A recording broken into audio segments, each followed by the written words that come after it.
Hello and welcome to Sweet Omagh Town Internet Radio, and I'm joined as usual with my co-host Declan Ford. Good evening, Mr. Ford. Oh, good evening, Mr. McGrath. How are you? You're a stranger in these parts. I'm very strange in every part.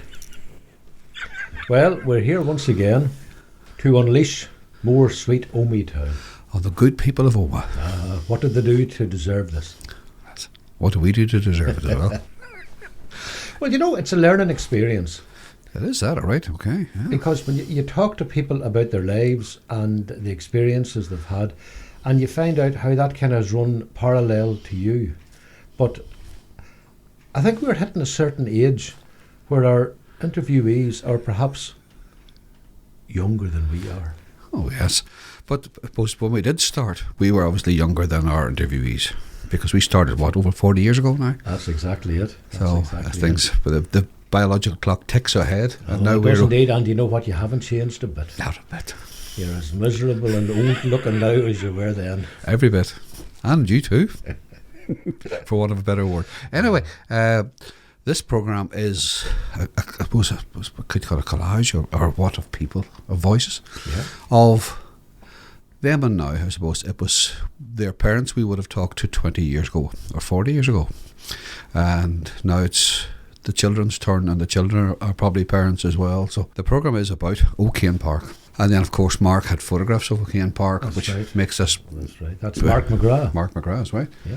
And the myriad voices in it, and telling the story of, I suppose you could say, the next generation, and just settling into O'Kane Park, growing up there. Yes. And how it kind of shapes your life. It does, and how where you live and how you live your life does. And while it may be O'Kane Park, it could be any park in any town, really. That's right. There's no real difference. So it may be O'Kane Park, but it could be the park you lived in. And maybe the idea to give someone else the idea of maybe doing something similar in their town. That's right. Yeah, I think, you know, the various parks in the town and in the outskirts of the town, you know, they all have their story to tell. And, yes. You know, if this sets a little seed in somebody's head, say, why don't we record? Why don't we gather up photographs? And by the way, I think the photographs that Mark supplied for this little broadcast are absolutely fantastic. Yeah, very good, excellent, they are indeed. And the programmes and those who decided to come along and talk to us did a marvellous job as well, because it's not easy to come out and talk about your family and how they lived in a park and compare it to someone else's, or not compare it to whatever the case may be, but it is worked very well. Yeah, it was a joy doing it, and it was great crack. It was indeed, very enjoyable, and you could tell that by the way we laughed and had to cut the bits and pieces out of it. But it's a good programme, and let's hope you enjoy it in the meantime. We're talking about O'Kane Park, growing up in O'Kane Park, and we did the kind of the first inductees into the park, and now it's the sort of the next generation. Would that be right, Mark? That's right, Phil. Declan, that's right. Yeah. So that was 20 years ago, Declan. Yep. This is the 20th anniversary. 60 years this year, I believe. Yeah. So. And any memories or anything, you know, what would your earliest memories of O'Kane Park be? Is it 60 years, is it? 60 years this year. Well, my earliest memory would be Home Bargains, you know where Home Bargains is? Yeah. There was a stone wall there, and it had a rounded cement top on it, you know. And I remember going out with my mother. We weren't in the house at the time, you know, but we were going out obviously to do something, and walking up that road, and I run my hand along the whole thing, you know. I remember it being smooth as by the time I got the end of the wall, you know. That's my earliest memory of O'Kane Park, you know. And what age were you then? I think it was maybe 4, sort of. And we moved in 64 there, I think, didn't we? Was it 64? Because we left Abbey Street and we went up to live in Granny Devlin's in Fairmount Avenue. Oh, did we? We did. Well, I did anyway, yeah. I'm sure we probably went. Diane wasn't there, obviously. It was just me, you and Caroline. Mm-hmm. We lived in Granny's for a while before O'Kane Park was even ready. So it was now. I mind that all right. But as for moving on, I don't mind much about it now. Neither do I now. So I don't have to tell you the truth. I Yeah. don't mind much. Well, I was what? Well, you weren't even 4 years, I don't think. I wouldn't have been 4 then. No, but you wouldn't. my sums don't add up. If that was 60 years ago, Mark. Yeah. Next year it'll be 60, is that it? No, 60 this year. It was built in Right. 65. Aye. Aye. So the houses were let, I think, September, October time. Yeah. And 65, Mark? 65, Aye. The rest of the park wasn't completed till 66. Yeah. That'd be where McCrory's and Cuskers and all that. That park wasn't. I was only 3 then, if that's the case, aye. But I do remember it well.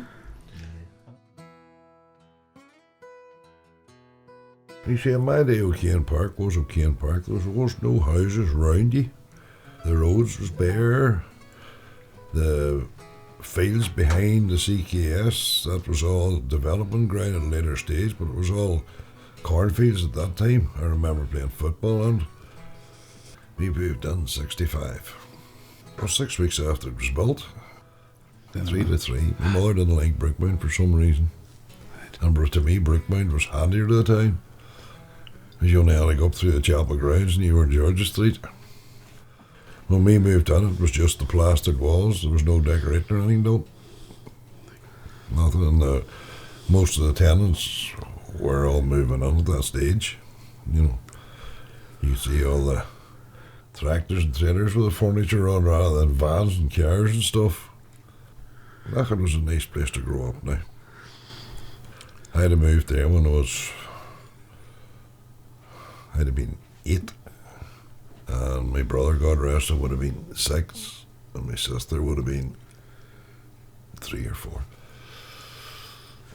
I remember the Dromore Road. It was right up on the Dromore Road. There was no Asda or Co-op or anything like that. The way back in those days, it was just, that was where the new road is now. The Dromore Road, that was the new road. The old road, if you can see it, when you go up to Asda, if you look over, you'd see an old road, and that was the original road. McDonald's and Asda's fuel station was the original equipment sales, and then below that was just fields. And then eventually Ulsterbus come out down into the bottom, and they're still there. What year did you move to O'Kane Park? It was about 71. 70 or Oh, 71. Culmore. Culmore. Aye. 70 or 71, aye. But we spent a lot of time in O'Kane, like Yeah. I remember telling Brother McKenna in the primary school that I was moving to Culmore Park and to change my address, you know. And he says, "Oh, you're going to have to go to Culmore School now," he says, you know. And I may go home and tell my dad, Brother McKenna says I'm going to have to go to Culmore School. And he says, tell him to catch himself on, you know. No, when my mother told us we were going to Culmore, I started crying. I said, I'm not going away out there in the middle of nowhere. I didn't want to go. It was I called says- Dodge City back then, you see. You know, I said, I'm not going out there. I says, no way, sure don't know anybody. And like, Culmore's closer to the town now than McGrath yeah. is, like, you know. Like we were going to piano lessons, myself and Dino, back in 1967, 1968, and we used to walk the derelict railway track to get to O'Kane Park, and we were there with Phyllis Chesters, who would have been a family relative, and you know, we would have had our piano lesson, played about a wee bit of football about the park, and then walked all the way back to Gortrush Park again, you know. And went through this phase where there was all this talk about the mystery man, and then we would have to get off the track and get back on the roads again, you know. because we used to go to the cinema on the Drumquin Road, and then in the summers it was like the fog and the mist was floating about, but we were living in maybe going up the railway track, and there was about, could be a gang of us, heading home by like 10:30, 11 o'clock at night, and you'd be thinking, is that somebody up in front of us? They just, somebody spooked somebody else, and then your mind started playing tricks, and then we all just bolted, back to, we were going back to Culmore actually, but we just walked the railway, like the railway children again, we're just, or Stand By Me, that film, we just bolted up the railway. But that we, I wonder how we first moved out to O'Kane, like, it was a real eye opener. Like, you had some of the boys about there were like, there was one fella in particular, we'd be kicking football, and I think Izzy Muldoon might have been on here recently, I don't know, but Izzy was a good footballer and she would have played football with the boys, like, but you'd be playing football and there was one certain fella used to have a hatchet with him, and now he was literally a hatchet man, like, anybody came anywhere near him to get the ball off him, he'd just wave the hatchet like this here. Yeah. Or else somebody else would be at the front door with a slingshot, taking shots at you when you were coming That's rolling right, around the grass. You know, that was unreal. Some of the It was, stuff. they called it Dodge City, but it was like something out of a western in a way, you know. There was boys going down the hills on the bonnets of that they'd broken off cars and things, Or for or a slide, or for you know. you'd be getting up and down Kilmore Hill there in the winter It was time. you were in the country, really. Oh yeah, learning how to make kites and flying these huge big kites, you know. Like, because Sperrin Park up behind us in Culmore, that was our playing field. Like, the cornfields were just big, huge. And like, it would come in the snow time. Yeah, we had a plastic bag, and get the big turf turf, bag. Oh, get on down the hill. Used No fear, just down. I remember us going into this place called the Plantation, which was That's something here where at the back of the new road before it was built. It was this big sort of a hollow gorge, you know. And we used to build Easter huts, and then we used to build traps to prevent all the fellas from different estates attacking them, you know. So what we done was we would dig a hole, you know, about 4 foot deep, bear trap. and then we would put all these bamboos pointing upwards, as you do, like. and then we would cut it over with twigs and loose grass. You're watching too many So if you fell in there, you know, you were in trouble. And if you got any of the Ardmore boys had a strayed over, you know, you'd have kept them prisoner most of the day. And you'd have twisted, It you know, tortured them. wee bits of hay into their hair and plucked their hair. That's right. Or else put cigarette burns in them. Aye. You see, I learned the secret of how to smoke then too, you know. I remember going down the hill in one of these wooden trolleys that we made, myself and Brent McNabb, and we ran over a packet of cigarettes, and I said to Brent, what are you going to do with them? He says, me and you's going to smoke them. I says, what, smoke them? How are you going to do that? He says, I'll get matches. So tore a corner off a packet of matches, and we went way up the fields, and we lay up behind this tree, and we smoked the whole packet of fags between us. And we come down and we thought we were drunk. And I remember having to go into Patsy Devlin's shop and buy an XL chewing gum to get the smell of smoke before I went home, you know. And you only thought you were kidding your parents back then, you know, but they probably knew You're right, like, the smell of smoke off you, you know. Your clothes. Patsy, Patsy used, whenever you returned the lemonade bottle, you get 10p back. That's right. I used to save up for albums, you know. Uh-huh. As you mentioned earlier on there about the shop above McGrath's, that's where I bought the first album, but it was due to the fact that I was saving up lemonade bottles. But Patsy got cute after a while, because he would say to you, where did you get that bottle there? Like, you know, yeah, I said, I got it on here. So what he did was, he used to stamp.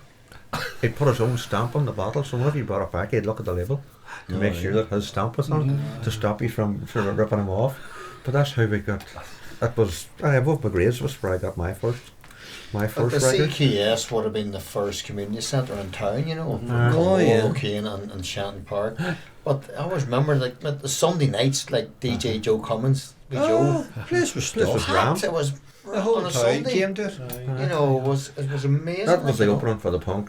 They give you the opening too for the Aye, punk rockers. Like. We were running around with these t-shirts that we made out of black bin liners and things, you know, and the whole town were coming out. It was like a come out to see the circus. New fashion. Just new fashion, you know. Hey, Joe Hull, God rest him, Joe Hull used to make, whenever we were kicking football, somebody turned up one day with a white t-shirt with a Man United crest on it.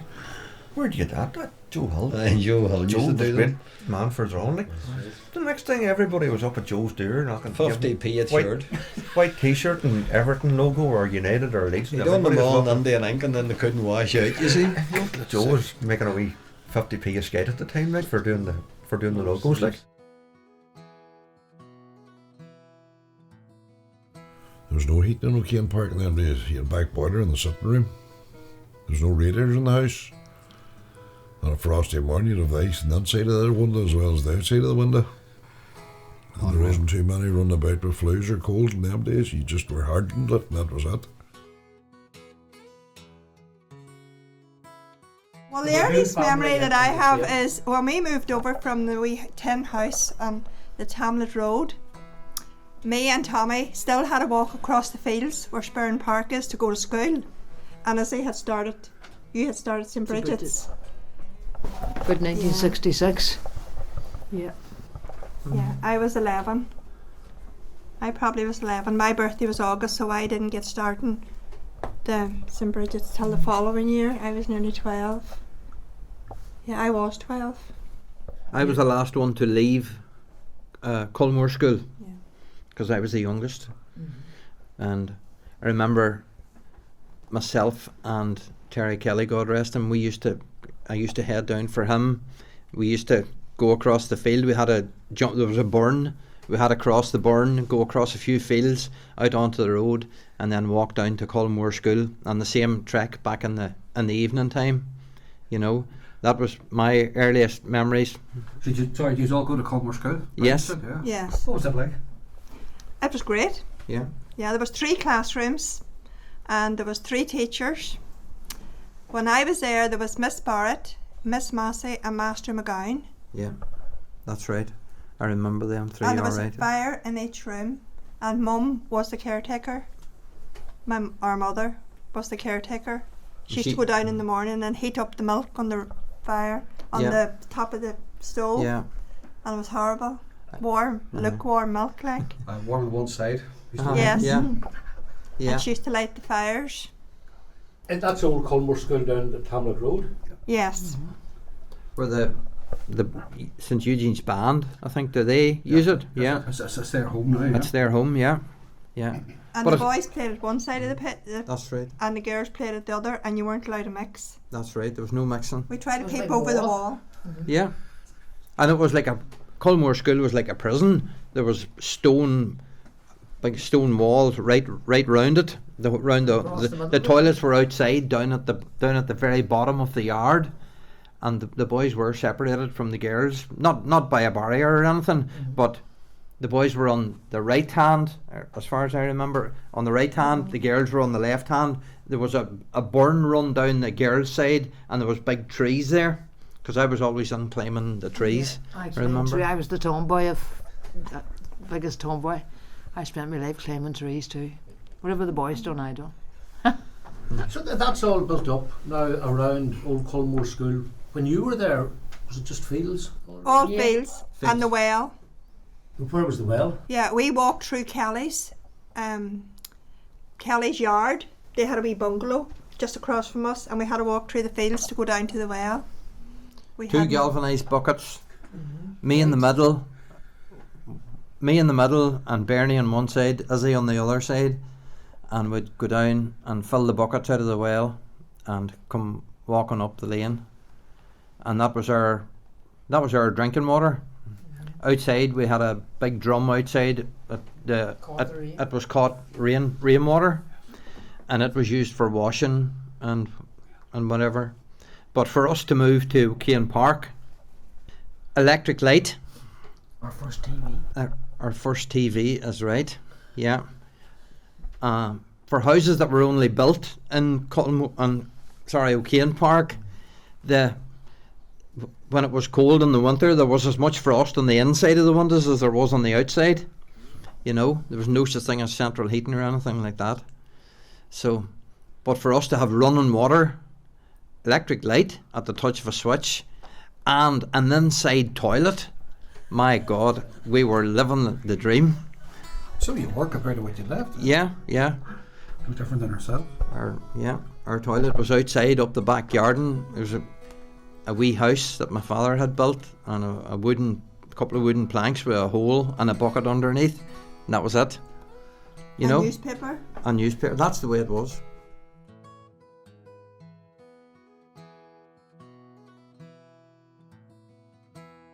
First colour TV in O'Kane Park.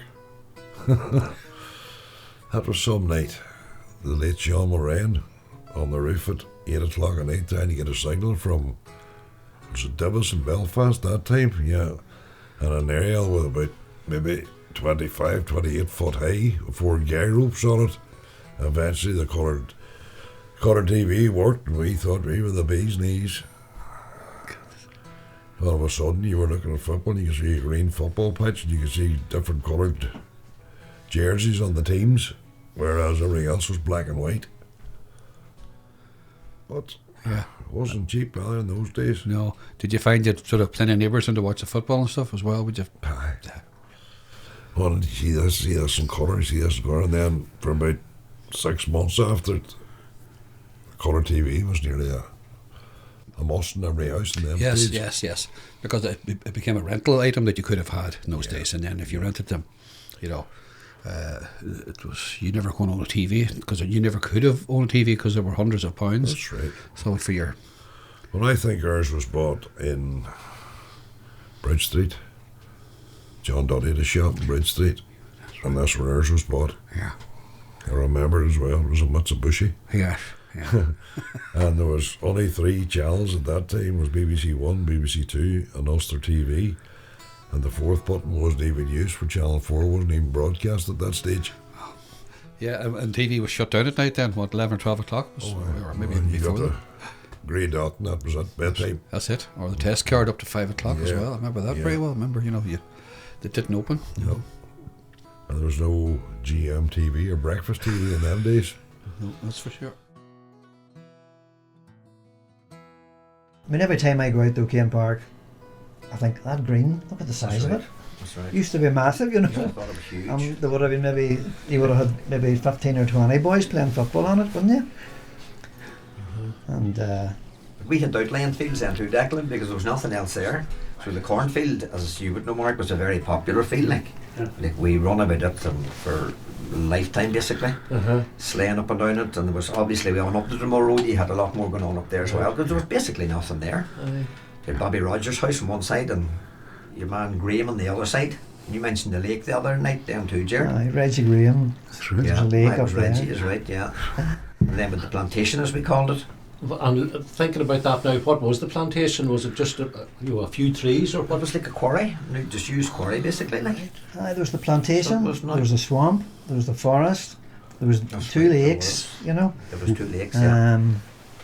The car dump, we called it, Mark, at the bottom of Culmore Park, you know. There's all these areas, and we played in them all, you know. Because it was very sparse, there was absolutely nothing else. So Yeah, it wasn't you weren't really in the town at that stage, we were were you? in the country.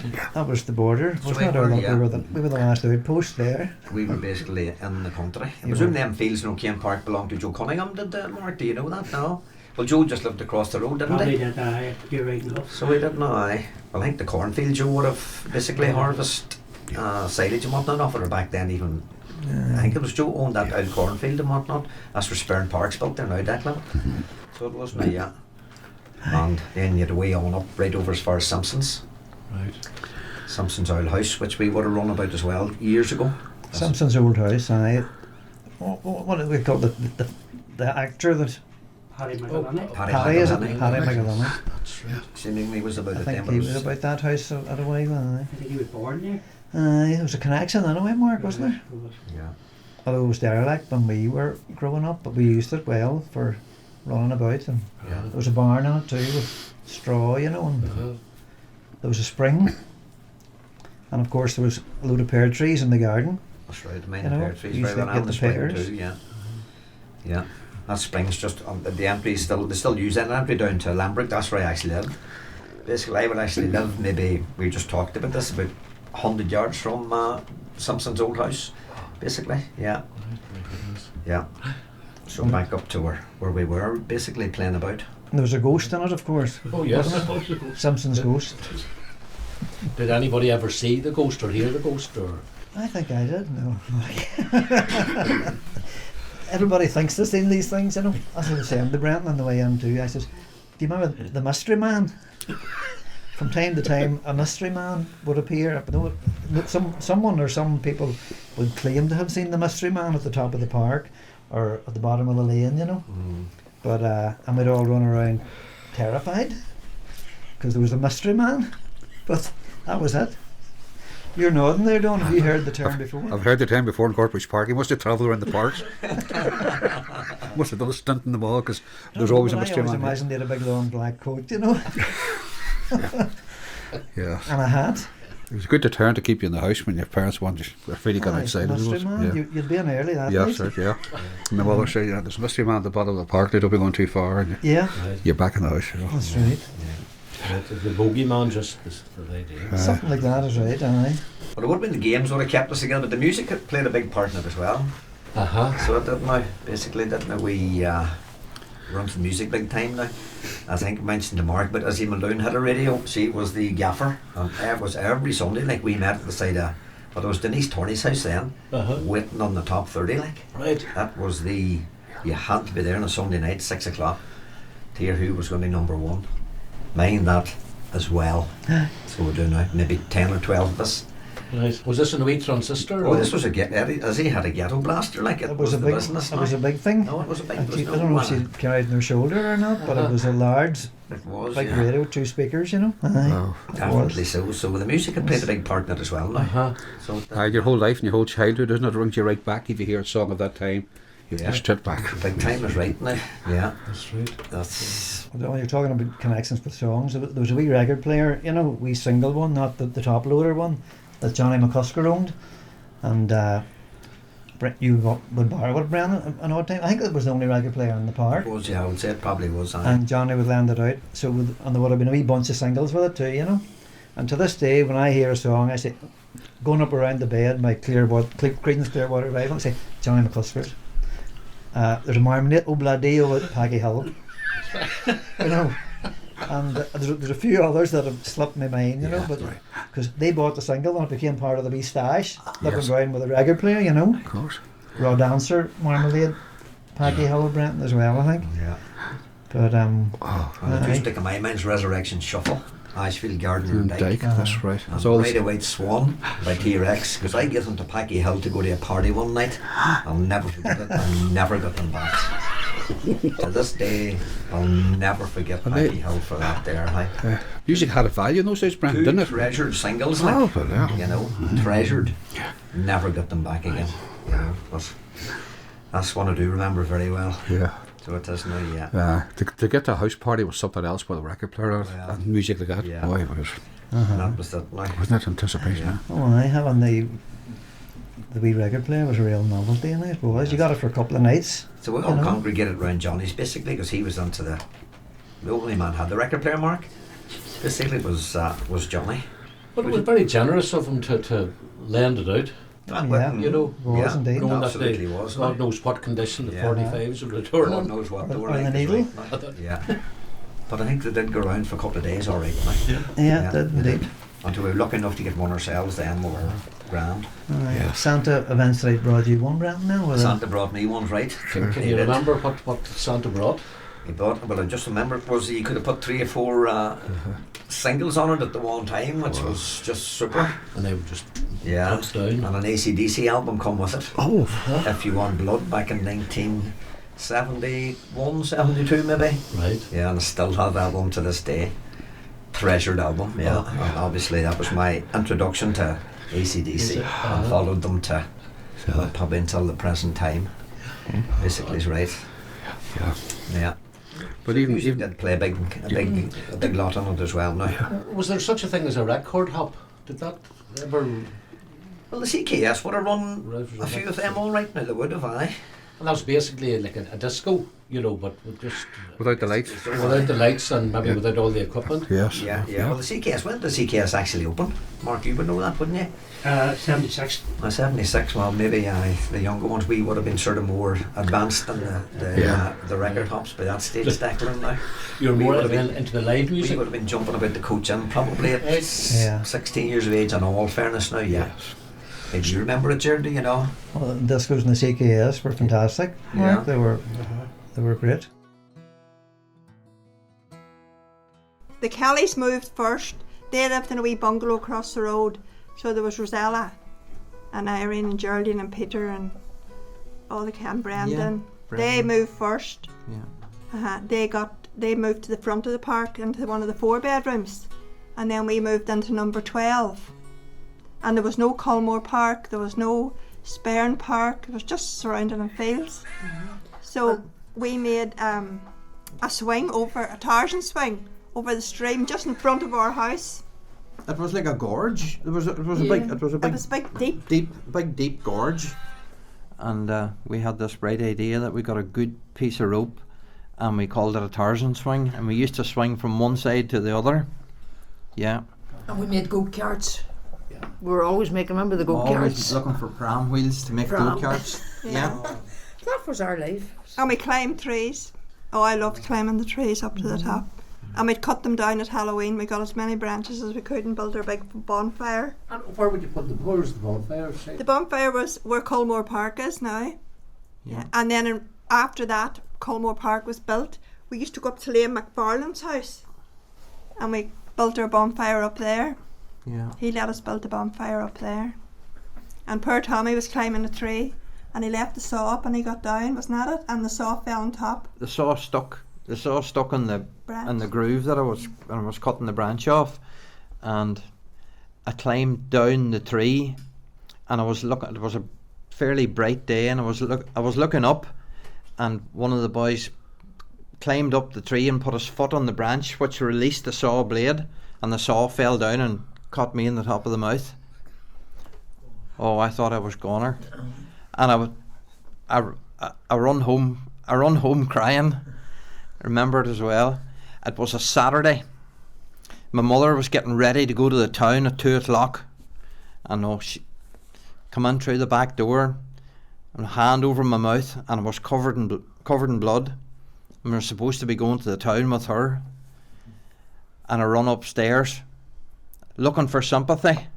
I got the wildest clip in the ear, so I got some clip in the ear, I'll tell you, for that. And she tongued about it the whole way into the town and back out again because we were late to where we were going. No sympathy at all. No. Times were hard there. No, we also went by the seasons playing football and sport. When the cricket was on, we made the cricket bats. Could you remember us making the cricket bats? Yeah.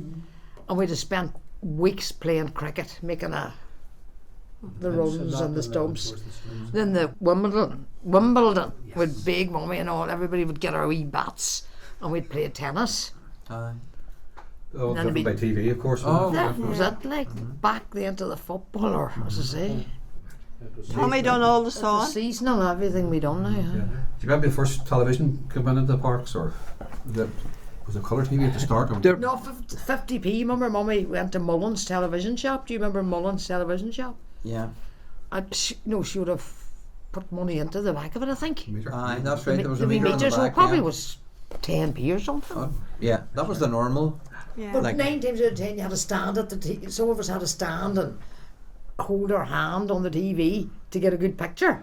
The aerial. The aerial, or stay there now. Right? No one of us would be standing with the aerial. Like. An indoor area. Indoor area. Like. Everybody watching the programme except you. Yeah. No, but the other things we did as well, we used to gather up 2p's. Remember all the 2p's? And we'd head up to Hillbank Dairy. Remember there was a wee shop across from the Fold now. Yes. Where the Enterprise Van Centre is. Where the Enterprise Van Centre. And we'd go up there with our 2p's and we'd buy a box of crisps and juice of some kind, and we'd in our kitchen about maybe 10, 15. There was never anybody said about it, like, 10, 20 of us in having our crisps and our juice. We used to gather lemonade bottles. You got the deposit back on the lemonade bottles. Right. Yeah. And Johnny Myler was the man for that. That's right. We used to gather cardboard loads. We just go around with a cardboard box and gather as many. We used to go around the doors knocking, do you have any lemonade bottles? And people used to come out and give them to us. And you'd go down to Johnny Myler's shop and could end up with 7 and 6pence or a good bit of money, and everybody would have got a share out of whatever we bought, like, I mean, I have a sister still lives in the park, and I would still be out regularly at O'Kane Park. And I would still know the boys hanging about there. No day you get a yarn with them and that, out the back chatting and that. It's just like old times. Great. Was there a phone box in O'Kane Park? There was. Between O'Kane and Culmore, when you went into O'Kane Park, instead of going straight on down the park, you turned left, and the phone box was on the right hand side. Right, okay. That covered O'Kane and Culmore. But then Culmore wasn't built when we were living in O'Kane Park. In the early years, there was 2 Culmores, what we called the big Culmore and the wee Culmore. Bradley and Michael Hatton built the wee one, and M.K. Kelly built the big one. Yes, and M.K. Kelly built O'Kane Park. That I couldn't actually. Aye, he did, but I'm talking to Seamus McCallion, was it, who worked in Craig Kelly's at the time. He was a joiner, young joiner at the time. Yeah, sir. So, and he told me that, from memory, he told me, or somebody, maybe it wasn't Seamus, somebody told me, maybe it was one of the councillors, the contract price at that time was 78 or £77,000. For the whole park? The whole park. That's about £1,000 a house. There's 79 houses in O'Kane Park. There you are, just shows you. About £1,000 a house. Yeah. There was 3 different types of houses. There was the normal house we lived in, and then the front row was 4 bedroom, and then there was 2, 4. I think there was 6 what we call pensioner bungalows. We 1 bedroom bungalows. There's 6 of those.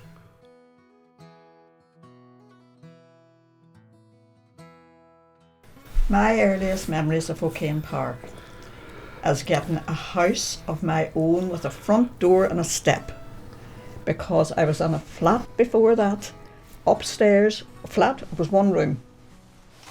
1 room at the top of the stairs, and Miss Quigley's.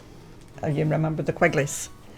And that was where we were, and whenever he had to go out looking about a house, he had to go round all the councillors.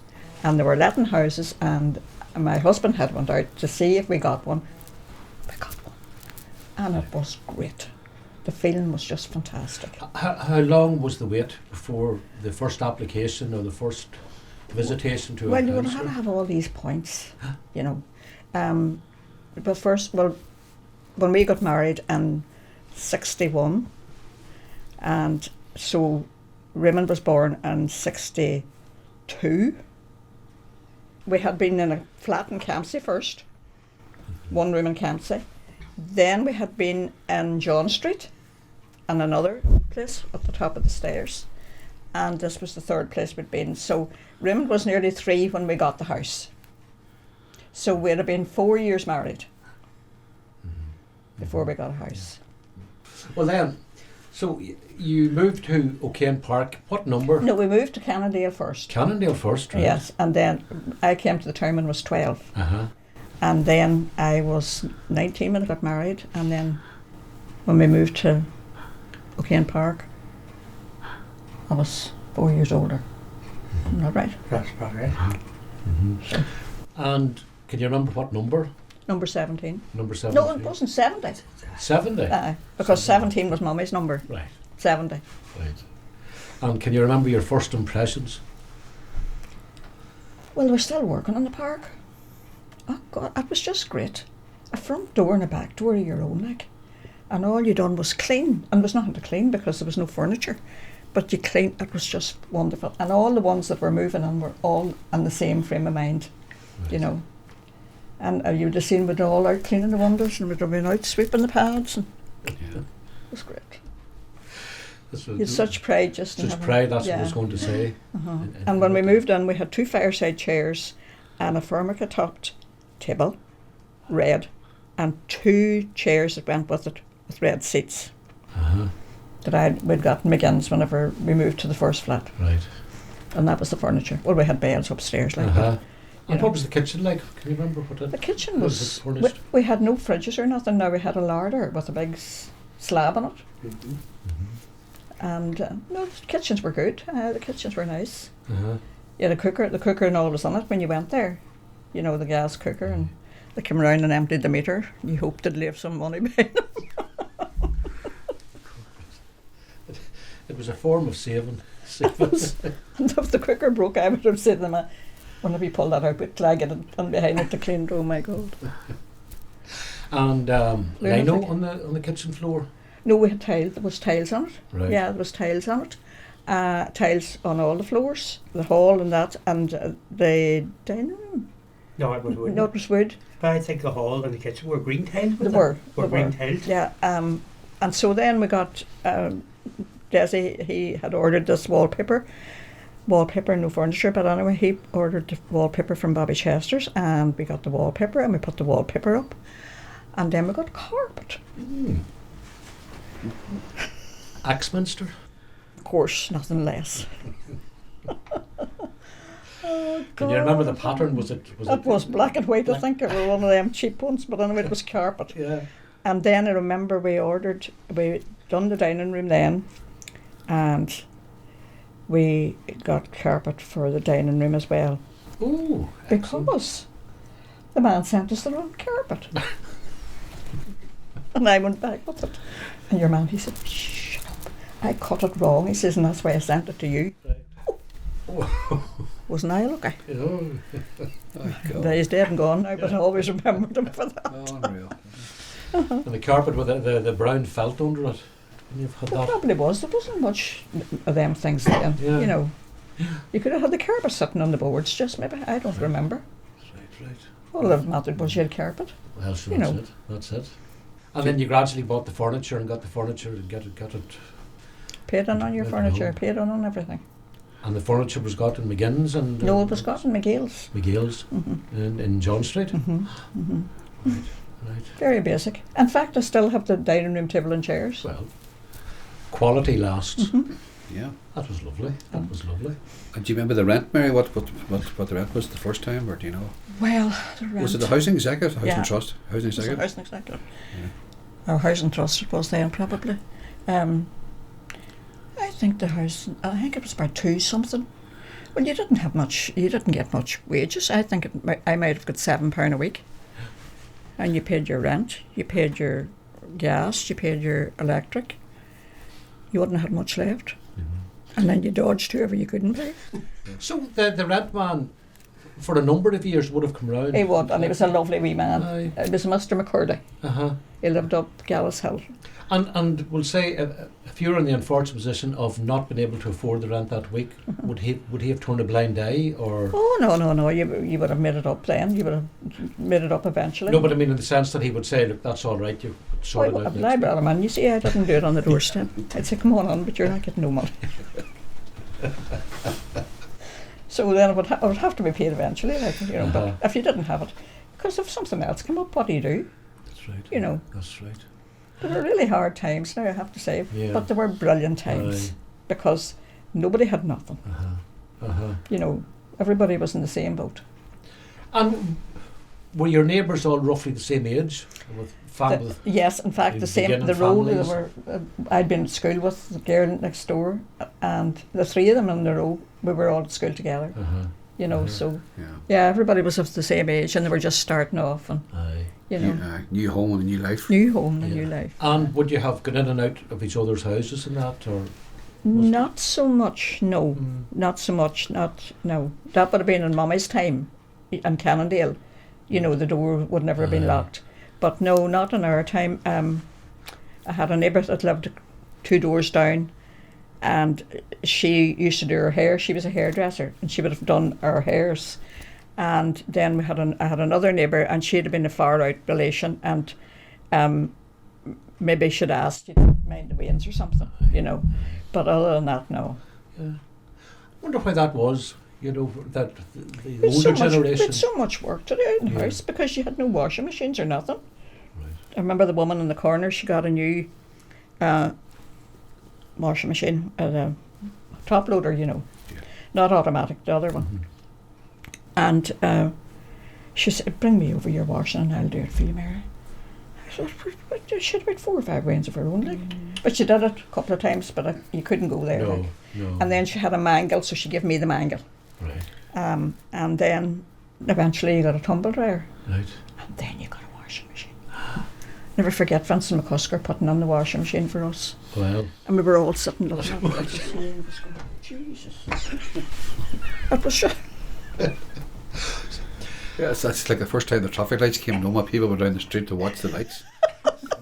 It was fantastic. It really was. And then Like twin tubs, wasn't that where you could that was wash the twin them tub. That was the twin tub that Noreen had. And the noise of it, and it. But I never had one. I never had one. We had one who used to take a dance across the floor. That's right. But I tell you, the first I only ever had 2 washing machines, and the one I have now belonged to John. And it's going 15 years later. A Bendix was the first one I got, and they were big, heavy machines, but they're not the same now. The machines are not just the same. I think Nothing's the same. No, really. they were built to last. Yeah, These ones are just there's a short lifespan. Yeah. You know. Sorry, those were the days when you could have bought appliances on your electricity bill as well. You went down and you signed over. Oh, aye. But you know, the other day I was at a wee chair exercise class, and it was for older people. I went just for the crack. And I saw this woman, and I said to her, when we were going for a tea, you would say you wouldn't ask, but anyway, I was watching her and I thought, I know you from someplace. And I said, and we went in for tea, and I said to her, I hope you don't think I'm being really cheeky, but I says, I think I remember you. I said, did you and your husband sell Hoovers? And she says, we did. And she said, they were from Cookstown, and he was a rep and she was a salesperson or whatever, but they went together and they were selling the Hoovers, and I bought one of them, and it was the long cylinder one, and it was like a grey blue on the top of it. And she says, that was in the 70s. I can't believe that you remember that. And her husband was at a nursing home now, she said. But it's wild the things you can remember.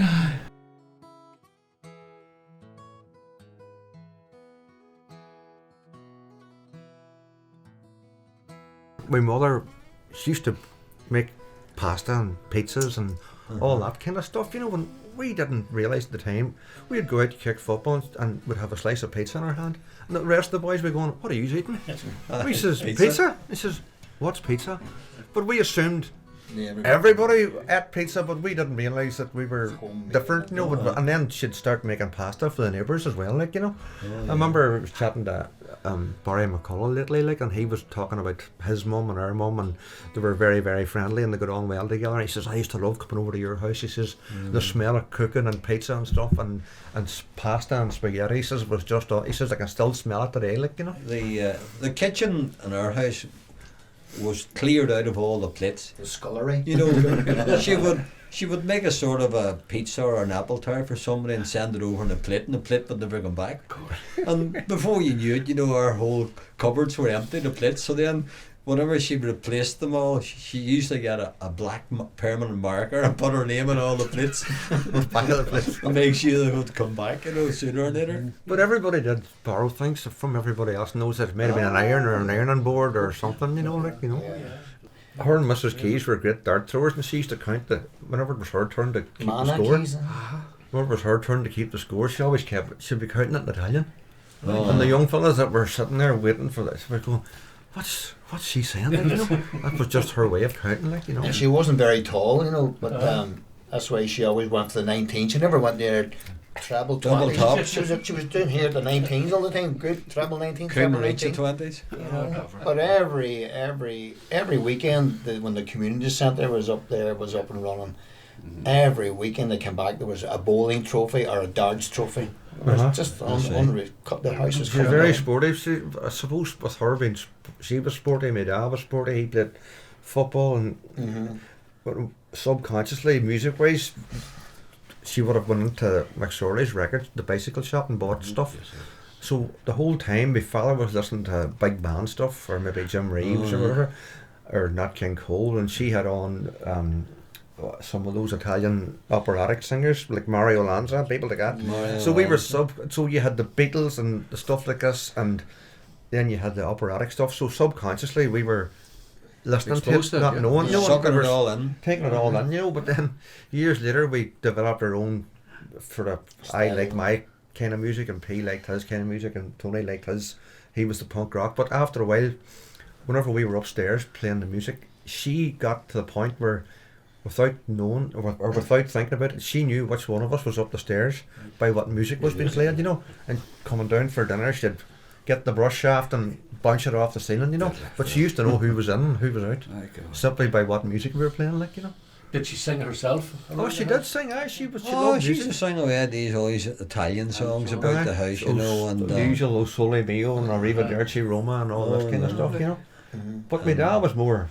It was like getting blood out of a stone sometimes from him, wasn't it? You know, he was in the choir. He would have been in Brother Hamill's choirs during the Face years way back in 1939, 1944, and that's probably what got him into music. You know, Hamill wouldn't have been the most popular man in town for several reasons, but he did instill music in a lot of young fellas, you know. And when I look at pictures of him in the choir from 1944, 45, I can pick out all the faces that then went on to become members of St Eugene's band, you know. So obviously they were taught the rudiments of music through voice first of all, and then they went in to develop an interest in instruments. Like my father's uncle Tommy was played every woodwind instrument in the band, and he played in the Skin and Fusilier band. His uncle Michael Fisher, he was a saxophone player for Aggie Rooney's dance orchestra about town, and they would have played the music in the pit for all the silent movies and the cinemas about Omagh, you know. So that possibly was an influence. And then he was quite friendly with Jimmy O'Neill, and that was another thing that would have drawn him into the band, you know. And before you knew it, he was in the band, and he, within a couple of years, he was assistant secretary and then secretary of the band, and he in turn brought quite a few new members into the band in the mid-50s, you know. And so the story goes on to the present day, you know. But I was interviewing myself an old man from about town, Jackie McCann, who was a band member as well, you know. And I says to Jackie, I says, what got you into St Eugene's band? He says, it was your father, he says. He says, I was serving my time with him and McCann brothers. And he says, your father says to me, are you not interested in this carpentry at all? And he says, no, he says, I'm not. He says, well, why don't you come up to St Eugene's band and listen to a bit of music? And he says, whenever I listened to St Eugene's band, he says, it was just like my whole life changed that day. It was like a candle was lit. He says, and the sound of that band just changed my life. And he says, from that day on, he says, I picked up the trumpet. My brother Mickey, he says, got the clarinet and the tune, played with St Eugene's band, and then progressed on to the various show bands and groups that they played in, you know. But you were the first to bring a guitar home? Yeah, because was it Brother Clavy's? Yeah, I was taught at the primary school, at the Holy Family Primary School by a Christian brother, but it was after school, you know, the lessons were at between maybe 3:30 and 4:15 on a Monday. But and I actually bought the guitar up above McGrath's chemist. There was a record shop. That's right. That's where I bought my first. I think we Echo guitar, you know. I think you have it in the house. I still have the guitar. So that was I was the first to play the guitar, and then introduced the guitar. And you got into it. Now he's a multi-instrumentalist, you know. But, so whoever got home from school first got to go on the guitar. And that used to be the old battle. You've had it long enough. But it was great memories up in Culmore, even like, you know, Friday night listening to the Radio Luxembourg and Tommy Vance, like, you know, all that. And what did you say? Tony introduced punk rock to Omagh, which was brilliant, you know. We were the first kind of rock band, me and Mickey and Connor and Casper. Dino was the blues musician in the band, like, and in the house, like, you know. But when this rock was developing, like, you know, along came Brother Tony here and rebel, like, you know. But like, it was great that well, I was a big Gilbert O'Sullivan fan, you see, and I used to sit at the piano playing all these things, like, you know, no matter how I try, and Alone Again naturally, and it was going along with the flow, and I was always looking for something different. But myself and Terry Kelly, who's long past us now, he was into Deep Purple, Black Sabbath and all, and I just couldn't have it at all, you know. But one night, for some reason or other, we were sitting listening to John Peel, and he played Anarchy in the UK, you know, and that just changed everything. I don't know why, it just sort of flicked the switch, and I'll have some of that. The next day we had just sort of moved in a completely different direction, you know. And Super Q Disco were around town at the time, Joe Cummins and Big Charlie McChrystal. And they also were, they had bought into this sort of a club where you could get discount albums. And Joe contacted me one day and he says, I've got a couple of albums, he says, that came through in the club. He says, I bought them, but they might be your scene, I don't know. He says, you can take them with you. And one of them was the Ramones' first album, you know. So this was like, even before the Pistols, it was like August 76. So I came home this album and put it on, and I just thought, God, this is unbelievable. they're only playing 3 chords here. Anybody can do this. So I sort of convinced Terry, who was absolutely not an idea about playing an instrument. He could listen to music and he could tell you anything about music, but could he play? He couldn't play nothing. So I got him a bass guitar, and on the fretboard I put all these stickers and I listed all the notes, you know, from G right up to D. And I said, Terry, all you've got to do is play 1 string, forget about the other 3, and just slide up and down from G to C to D and back again. And I said, you've got a song. So the 2 of us sat down and we wrote 3 songs: Picking Spots, Mental Home, and Hippies.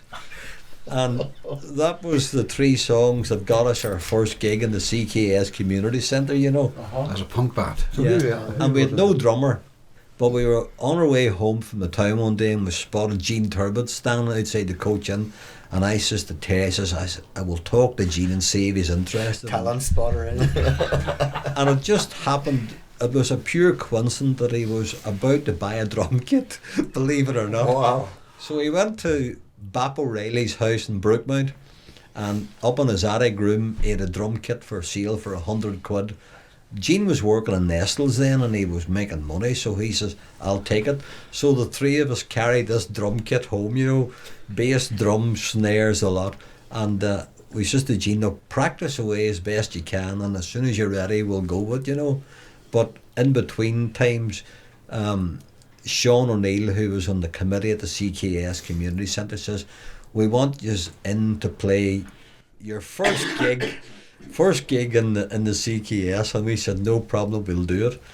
So we went running over to Gene and says, Gene, we've got our first gig. And he says, well, I'll not be playing. He says, because I'm not ready. So myself and Terry played those couple of songs and a few others, and that started then that spiraled and went out of control, because all the young cubs that watched this, including this big boy here, they all were mesmerised, because they thought, well, there's no magic to playing music, you know, we just have to get out there and learn a few chords.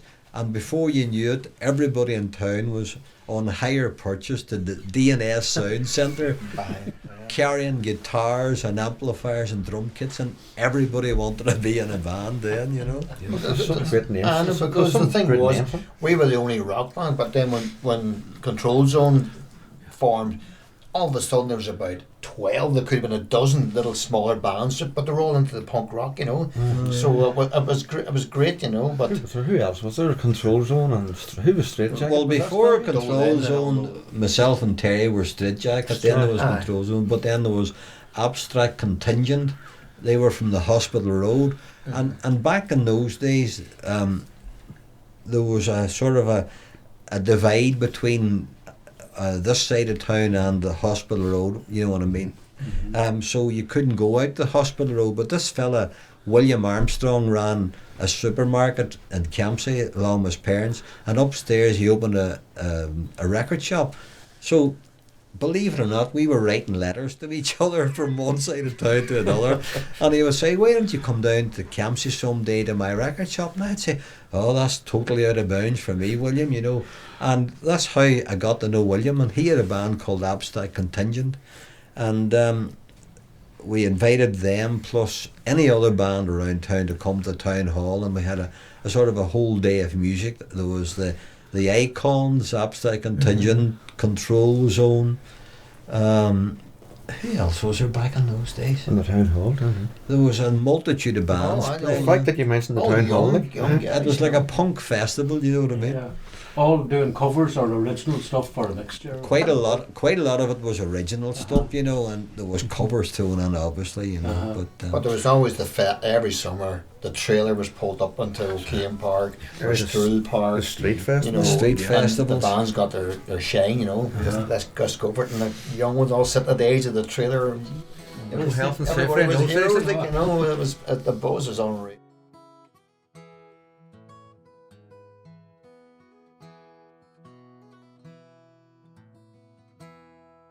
But it was a happy life, you know. What you were doing, you enjoyed it. You had no option. In them days, your mother and father just turned around, look, you're leaving school, you're going to your work. You're not going to lay about here. I mean that well. It was an innocent time for us as well, wasn't it? You think of it. Oh, absolutely. Aye. There was no badness. And I mean, nobody had anything better than anybody else. You were no different to me, or I was no different to somebody else. Yeah. At that time, clothes and style and all that there, your parents reared you to suit their pockets, not in competition with your friends. Yeah, okay. A lot of families hadn't cared because, number one, the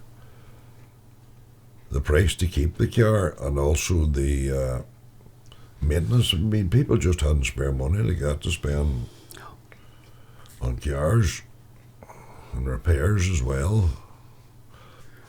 And then there was there's 3 sets of garages in the park as well. There's one over beside the Memorial Garden. Actually, they're gone now, them garages. The ones at the bottom of the park, behind my sister's house, there's still a row of garages. That's the only row in the park now. And electric, and a lot of people got 2 spare tyres, old tyres, and nailed them to the wall so they wouldn't damage their car, driving them in or backing them. They were that tight.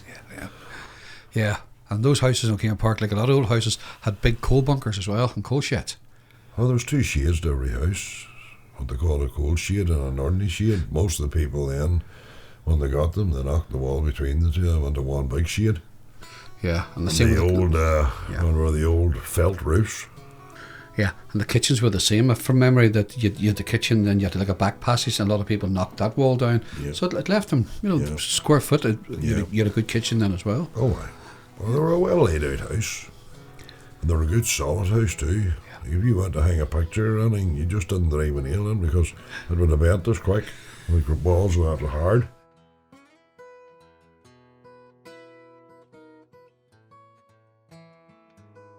Very simple and memorable times in O'Keefe Park and Culmore Park.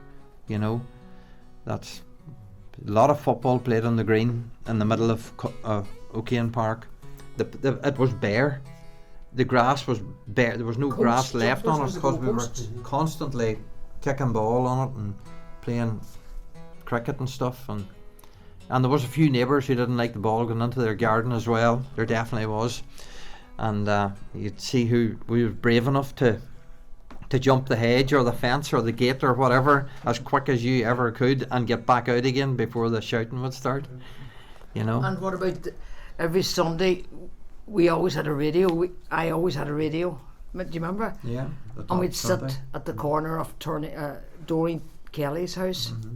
About 20 of us, listening to the top 20 on a Sunday. Was it a wee transistor or what?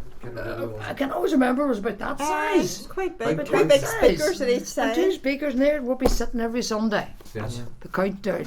And did you tape them and those later on years? When you recorded them then? Maybe I can always remember Sweet and Thin and the Jackson 5 and Donny Osmond. Bay City Roller Scares. Bay City Roller. Bay City Rollers. No, further back than that. Did you go Further around back your Bay than City roller We did. They did. The whole work sewed Yeah. on. Oh. We sewed the whole lot. The 3/4 length trousers though. And Yeah. Mum was from Dublin, you see. So me and Izzy and Maria went up to. We dressed. We had the tartan scarf, the short trousers, and the wee bomber jacket. And up we went to try and get into the disco in the South County Hotel, and they wouldn't let us in You looked like because we had short trousers on. Right. You were Too rough looking. And we were thrown out of the bowling alley as well. yeah. Us so civil like. I know. So then, you were obviously hitting an age then when you'd be going out and associating with the opposite sex. The opposite. So what about discos and that? And how did young people then meet Oh, up? You were yeah. just getting that wee bit older. Well, St Mary's Hall had a disco behind the chapel, and it was called the Hop, and it was on a Sunday from 3 to 6, and it was 10p, and we used to go there. Do you remember going there, Si? And then the Melbourne Hotel started to have one, and we used to go there. Yeah. Well, that was before we went to Dublin, so Yeah. I was only about 14 at the time. And the Melvin had a swimming pool. Yeah. And every Sunday we went there. That was the greatest pool. And we spent every Sunday there Except as well. for I went under, and we the nearly boys lost stand. barely one time. Yeah. And Dino McGrath and Tommy stood laughing at me. We were killing ourselves laughing, but poor Bernie was drowning. We thought she was just acting the hash. Right. Yeah, but she was genuinely drowning only for the boy, the lifeguard that was on, he put the big pole out and scooped it right. That was is that Broderick's? Yeah. Yeah. They had a swimming pool. Yeah. And then the big pool in Campsie was built. Yeah. And we used to all up every Saturday or every Sunday, whatever. Mm-hmm. And our mum wouldn't have much money, like, but she always had the couple of bob that it cost. Yeah. And then, of course, we started to like the boys. Well, I did anyway. I was one of the boys. I was the tall one. So we used to thumb it to the football matches. We thumbed it to Berra, we thumbed it to Dromore, hoping we get lift back again.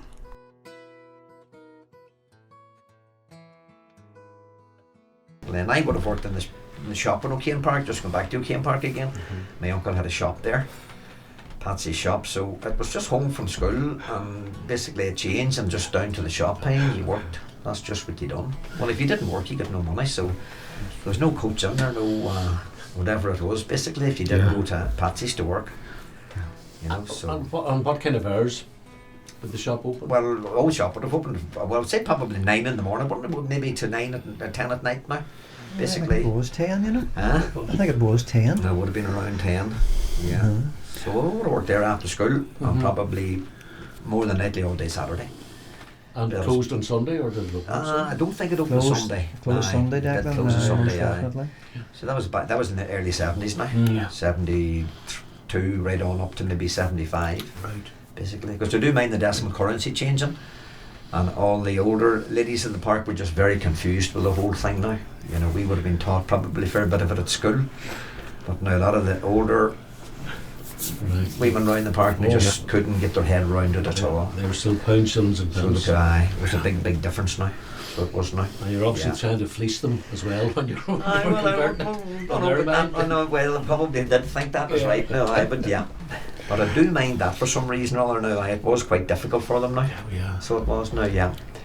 It was quite difficult. Well, you obviously passed your level plus, both of you, and you went to both Winter Brothers, did you?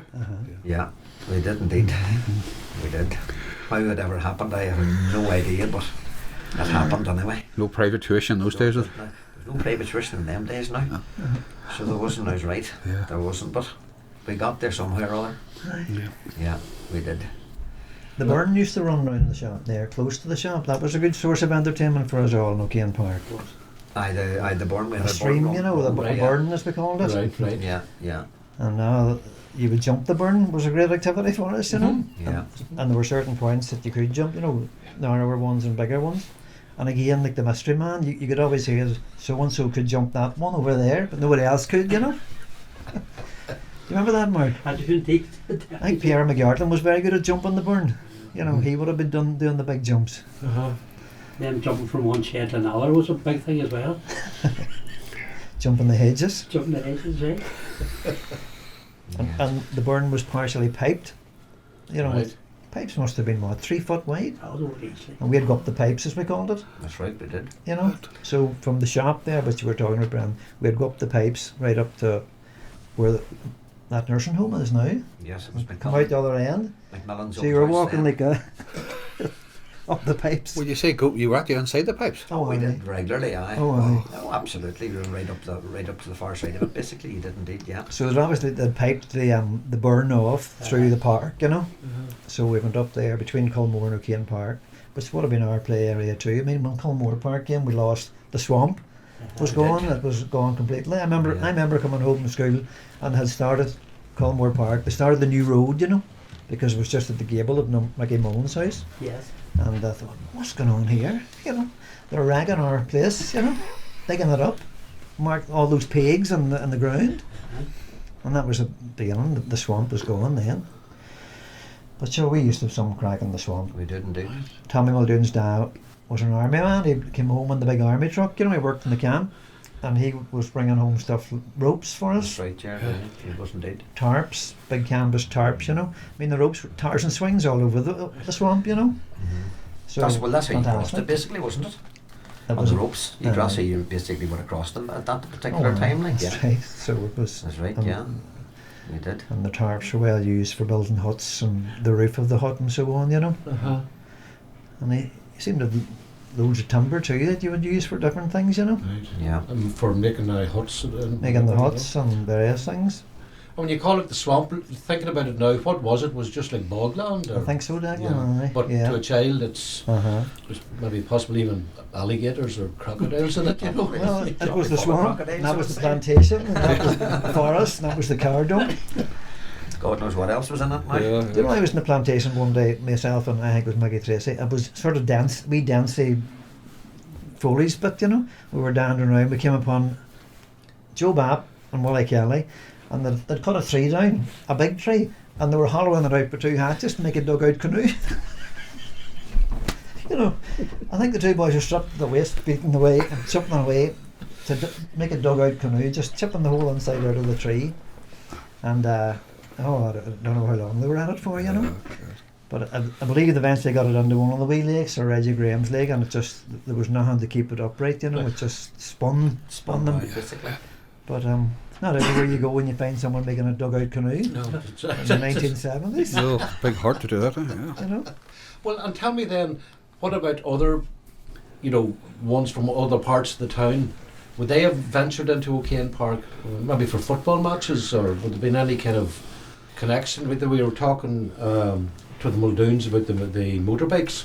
Well, the bikes would have been a big thing now then, Aye. basically. A lot of the Derry Road lads would have come up on the bikes now.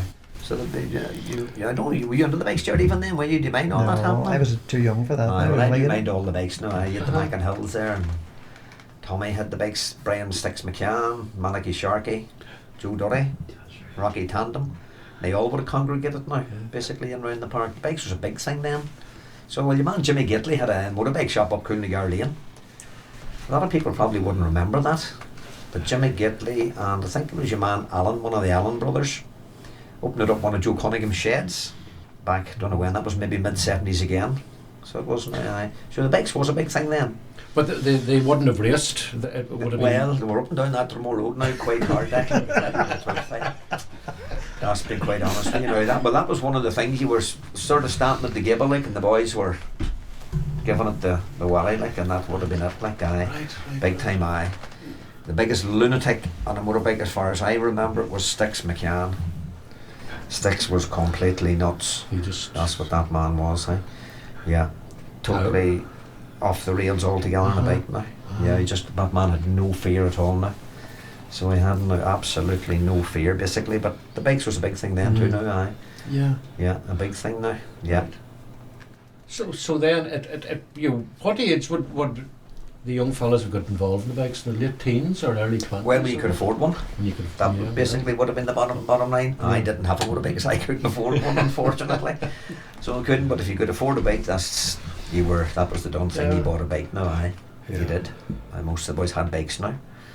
Well, that would have brought the Ardmore fellas down as well. You had Raymond Doody and Dutch McAleer on the bikes, and I say you had the Derry Road guys then would have come up and whatnot, And there to compare models and skills. That was just that thing, as they do today. There's big bikes about today, and you can just chant bikes basically like them. But before that, we all had push bikes, and like we done some tramping about the roads and push bikes, like out to Lochmuck, swimming all the time, regularly. And when you on your push bike, did you get a sort of a hand me down from an older generation, or did you get something that was? Well, I got my first bike was a Santi bike now, so it was it was a Santi bike now, and we swapped and changed and chopped and whatever was going. Basically, that's what you done. Were there any choppers at all? Rally choppers? Well, I don't remember the choppers now. So I don't. Regina McCauley had a chopper. Regina McCauley. Now. That's right. It was very, very exclusive, a chopper. It was very exclusive. Mine Somebody else had a simple, chopper. very basic, simple bike, I can assure you. Yeah, but it done the job. Yeah. God just made a bee. I remember I got a bike one Christmas, and I think your bike that you got, Brenton, was maybe second hand at the time. They were all second hand. Yeah, it was. And I came down and there was this new bike, and it was a strange design too, But anyway, I thought it was, of course, the bee's knees. Headed down the park, and there was Lisa McGonigal. She had got the same one. I wasn't so happy then.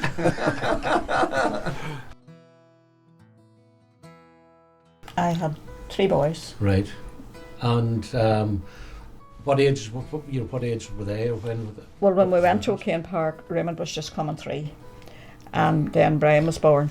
So he was born, and then, well, there was 2 years between Brian and Niall, and there was 3 years between Raymond and Brian. And what school did they go to? The brothers. Right, brothers. The brothers. And you walked on the road every day with them. That's what I was going to say. It was quite a dander. You walked on the road, rain, hail or shine, with them. No school buses in those days? One on the bottom of the pram and one on the pram, another on the side. Yeah. On the road and out the road and in the road and out the road. Not a bother. You were young, you see. Oh, bless it. A different time. A different time. Yeah.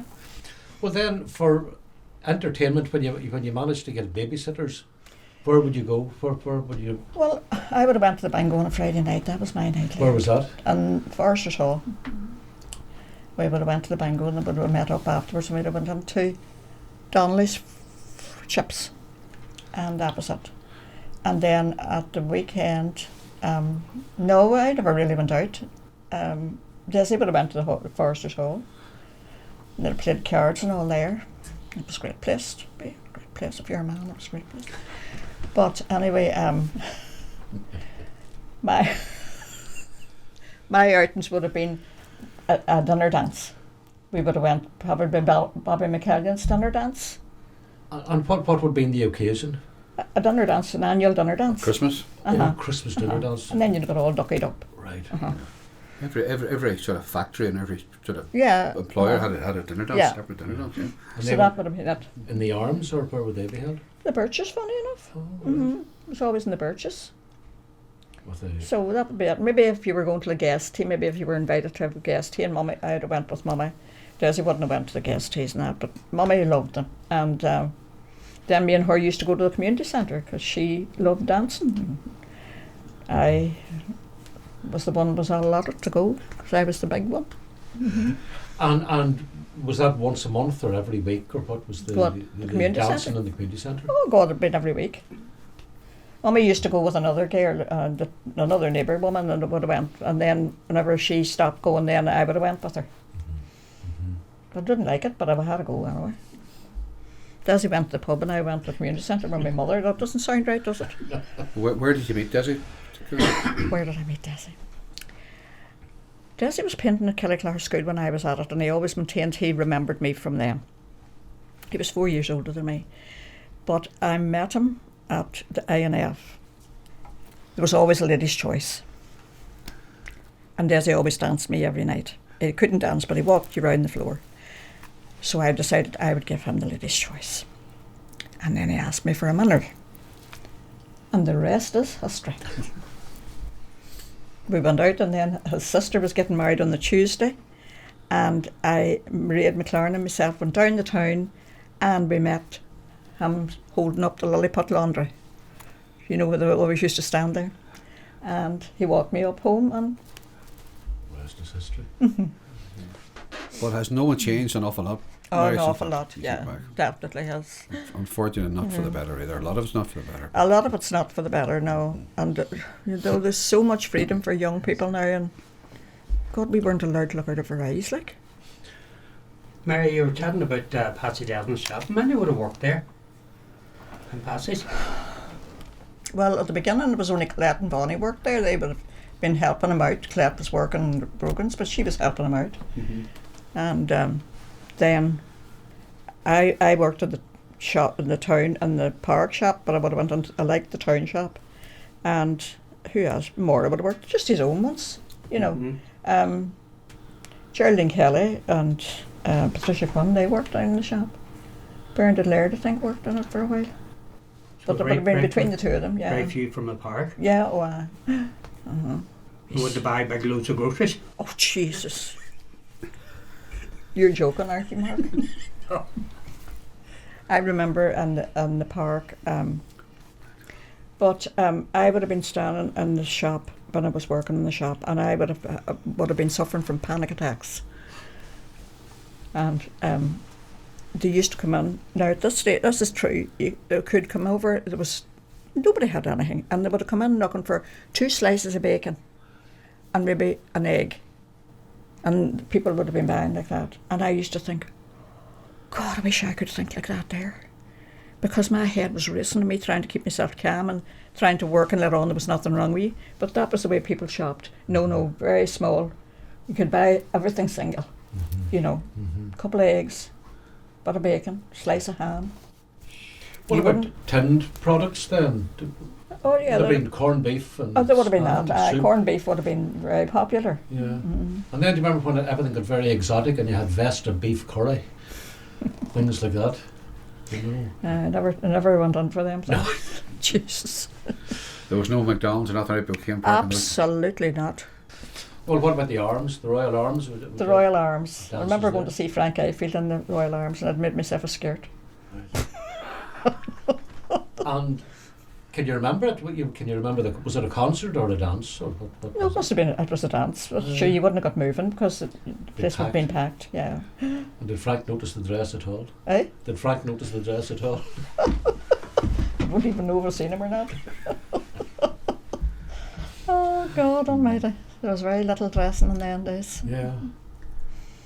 You know, the wardrobes are bulging, like, and still not to wear. Well, then, would you have made your own clothes then? No, my sister Bernadette and myself, we went to the Tech to do dressmaking. She worked in the shirt factory. She was the sewer. I sewed by hand.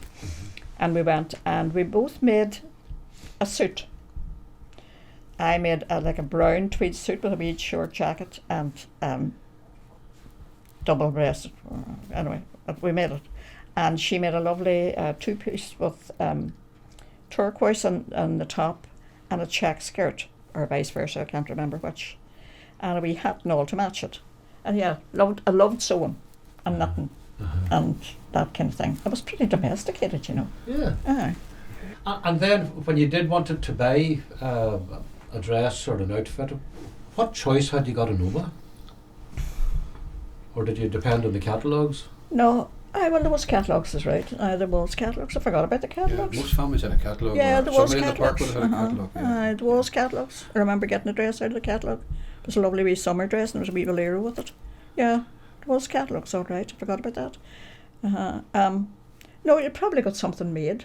Libby would have made something for me because then she was the sewer, you see. Right. She would have made something. O'Reilly's shop in the town, was that children's or was that adult? O'Reilly's. It was adults. Adults. There might have been children's on it too, but wait till I tell you. You know the Provident checks. Have you ever heard tell Provident checks? Well, we had a Provident check because I needed a new coat and hat for Sunday, and you always had to have a hat on a Sunday.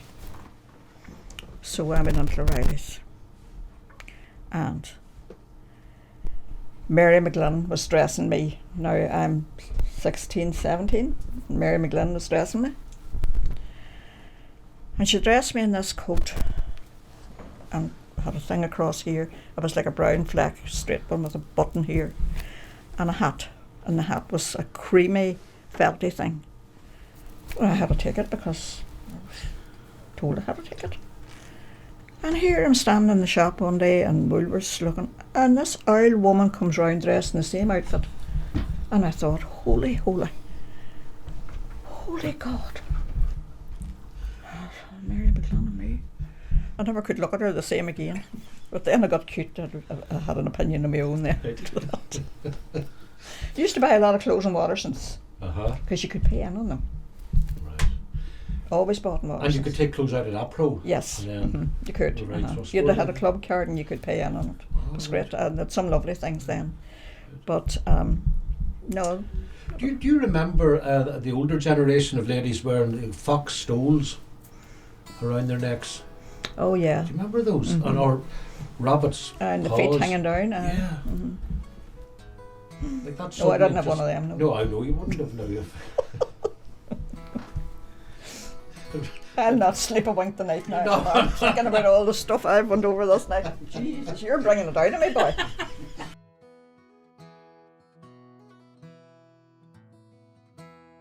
God, I thought there was a lot of characters. The Dohertys that used to live next door to us on number 12. Joe Bap and Tosh Doherty. I remember their father, he had a car. Like, there wasn't many cars about back then. There was Brendan McCrory, the milkman, and I can always remember TJ Donnelly. I think lived across from where we played the football, and he probably because he didn't like the ball going into, he used to be doing a lot of scowling, you know.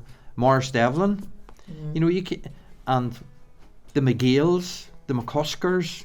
Yeah, we nearly knew Jackie everybody. Livingston. At O'Kane Park. Everybody knew We everybody. could say from number one, like the Mullins, the yeah. Bradleys, and there was the Culbersons, the Specklins, Yeah, the McGuigans. You know, you just knew nearly everybody. yeah. You knew where they lived. Yeah. And then our dad, he had he was in the TA, like he was in the army during the war and that. So he used to bring the lorry. Do you remember the lorry home? Yeah. Was it the 2-ton truck or the 3-ton? 3-ton. And we'd all get into the back and play in it. It was like a big tender with Yeah. canvas. Yeah. And Yeah. look, there was no problems then. Yeah, until the trouble started. And when did the motorbike era start, or how did it start? Well, that started when we came back from Dublin. Yeah, I came back from Dublin. That was let's see, I was in Dublin 1973, 74, 1975. I came back from Dublin as I came back from Dublin. 75. Maybe Yeah. maybe 74. Maybe 74, 75. Well, when we came back, Yeah. the motorbike started to come into the park. Yeah. Yeah. Yeah. I think that was Paddy and Sean McInhill used to come up on a Sunday night. They were obviously out just scooting about the town, Yeah. you know, and exploring different parks and places and whatever. And they used to come in around O'Kane Park, and we'd have been out and got these motorbikes, fantastic, like, you know.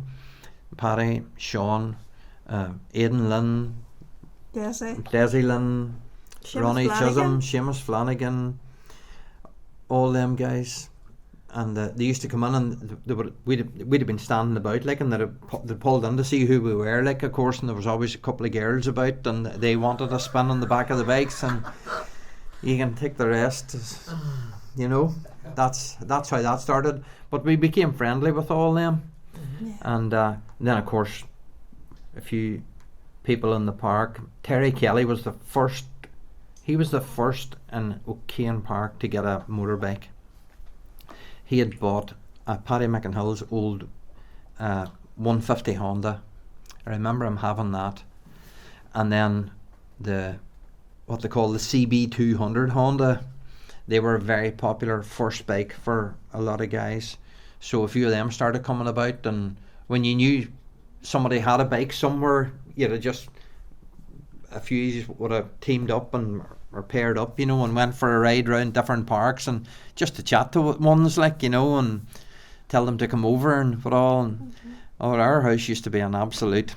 Used to be down at our house. It was a hub, just, you know, everybody would have congregated there, and then every Monday night we went to the pictures in Newton.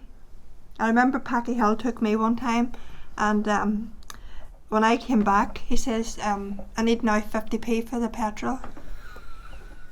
very romantic. Yeah.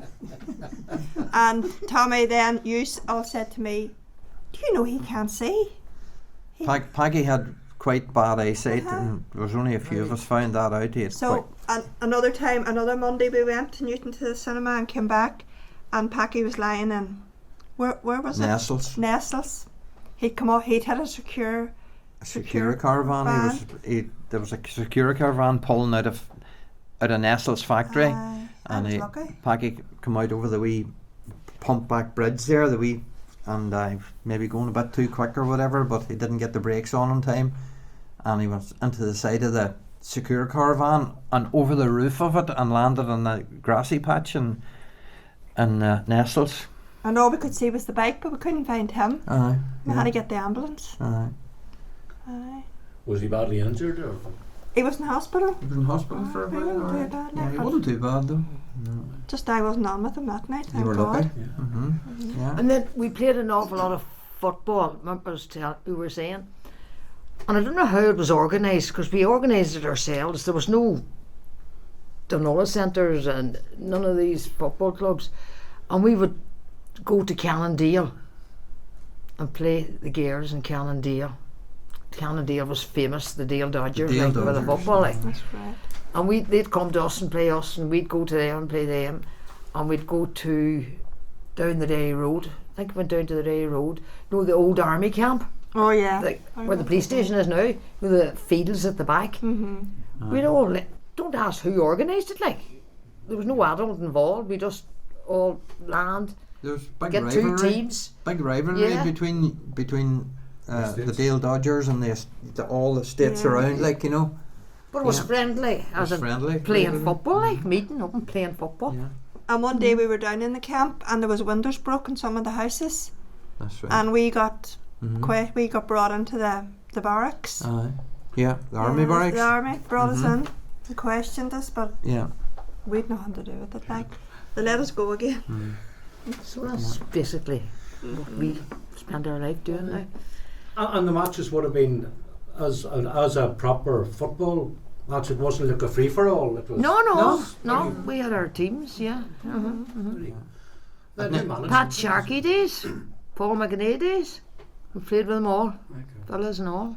We used to play a game at night called Jack Jack. Do you remember that? Yeah. Oh yeah. With a flash lamp, you know. In the dark. Hiding and somebody's Aye. around the torches. It's like hide and seek in the dark. So it was. Aye. Good times. Good Yeah. times. We have good memories. The kids won't have their memories now. No, because they're not outside. No, now. They're not always outside sitting now. up in the Yeah, house. no. We were never in the house. As soon as you come in from school, there was no talk about homework. The bag was through in, you changed your clothes and out you went, and you were over the fields, climbing trees, making fires, you know, And like Easter. catching frogs in the burn and newts, and they had put in big sewer pipes from the Dromore Road right down through O'Kane Park and out the back of O'Kane Park. There was an exit there, and we used to make these wee trolleys out of the pram wheels, just the right size for to go up the insides of the sewer pipes. And it was pitch black in there, like, you know. And we'd have taken a torch, and somebody would have done all the pushing, and somebody would have done the steering, and we used to go up and down, up one and down the other, like underground sort of thing, you know. We built huts and we lit wee Oh, that's fires it. and tried to boiled eggs at Easter and Yeah. Had you gangs as well? Had you some? Oh, aye. Yeah. yeah. Different gangs. Yeah. Even gangs within O'Kane Park itself, or We were just the one gang, the main gang, weren't we? The main gang.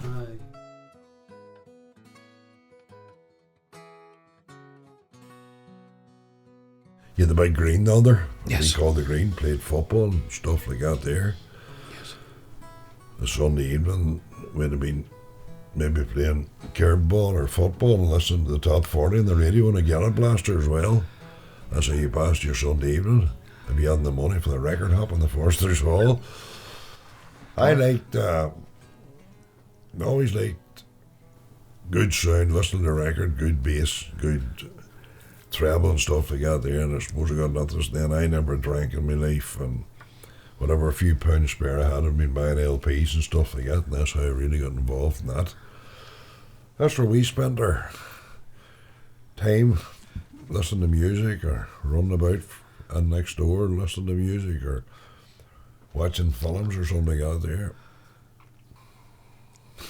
Happy memories. What do your children make of that now when you talk about those days to them? To have any can they relate to it at all? do you think? They have no interest in it. They have no interest. They all do their own thing. You know, you say you done this, you done that. Wise up, boy.